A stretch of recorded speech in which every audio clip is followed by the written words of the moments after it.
بسم الله الرحمن الرحيم. واضرب لهم مثل الرجلين جعلنا لأحدهما جنتين من أعناب وحففناهما بنخل وجعلنا بينهما زرعا كلتا الجنتين آتت أكلها ولم تظلم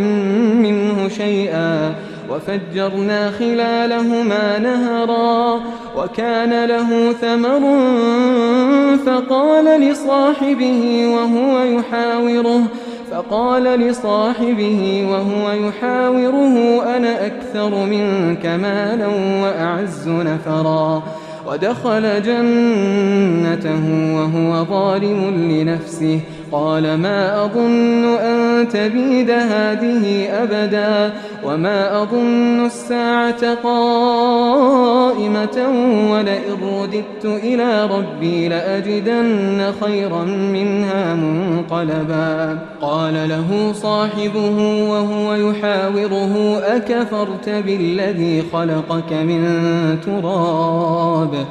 أكفرت بالذي خلقك من تراب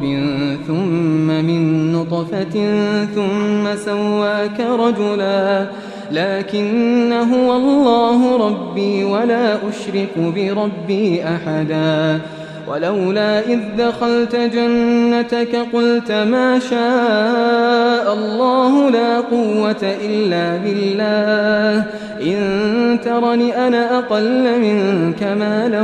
وولدا فعسى ربي أن يؤتيني خيرا من جنتك ويرسل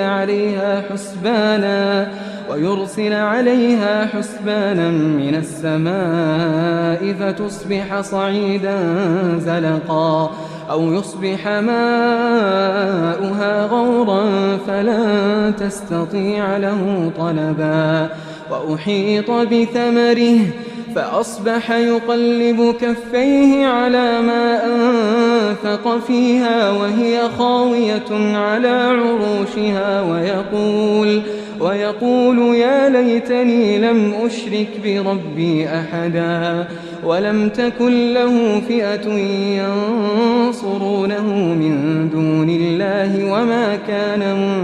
منتصرا هنالك الولاية لله الحق هو خير ثوابا وخير عقبا واضرب لهم مثل الحياة الدنيا كماء أنزلناه من السماء فاختلط به نبات الأرض فأصبح هشيما تذروه الرياح وكان الله على كل شيء مقتدرا المال والبنون زينة الحياة الدنيا والباقيات الصالحات خير عند ربك ثوابا وخير أملا